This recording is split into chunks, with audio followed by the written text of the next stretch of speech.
भगवान श्री कृष्ण के संबंध में ओशो कहते हैं कि कृष्ण कोई साधक नहीं है। उन्हें साधक कहकर के संबोधित करना गलत होगा।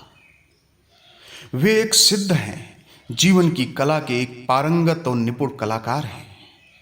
और जो भी वह इस सिद्धावस्था में मन की चरम अवस्था में कहते हैं, तुम्हें अहंकार पूर्ण लग सकता है, पर ऐसा है नहीं। कठिनाई यह है कि कृष्ण को भी उसी भाषाई मैं का प्रयोग करना पड़ता है जिसका तुम करते हो।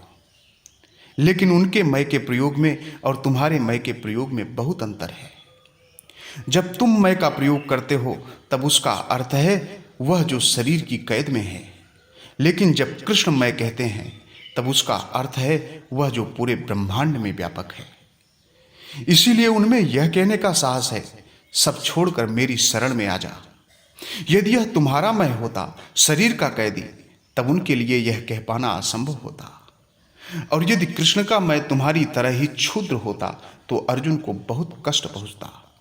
अर्जुन तुरंत इसका प्रत्युत्तर कर देते, आप यह क्या कह रहे हैं, मैं क्यों आपके आगे समर्पण करूं। अर्जुन को बहुत कष्ट हुआ होता, पर ऐसा नहीं हुआ। जब कोई व्यक्ति किसी से अहंकार की भाषा में बोलता है तब दूसरे के भीतर भी तुरंत अहंकार की प्रतिक्रिया होती है। जब तुम अहंकार के मैं की भाषा में कुछ बोलते हो तब दूसरा भी तुरंत वही भाषा बोलने लगता है।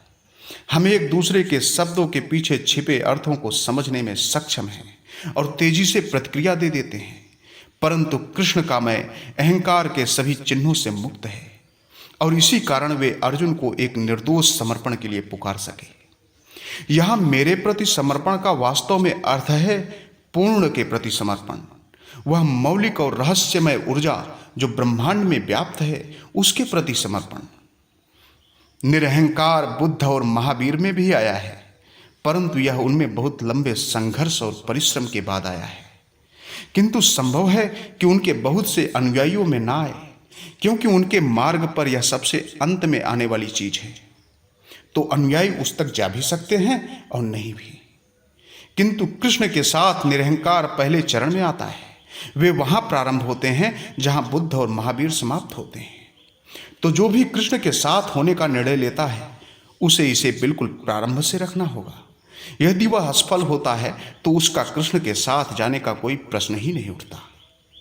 महावीर के सानिध्य में तुम अपने अहम को पकड़े बहुत दूर तक चल सकते हो, परंतु कृष्ण के साथ तुम्हें अपना अहम पहले चरण में ही गिराना होगा, अन्यथा तुम उनके साथ नहीं जा सकोगे। तुम्हारा अहम महावीर और बुद्ध के साथ तो कुछ स्थान पा सकता है, परंतु कृष्ण के साथ नहीं। कृष्ण के साथ प्रथम चरण ही अंतिम चरण है, महावीर और बुद्ध के साथ अंतिम चरण ही प्रथम चरण है।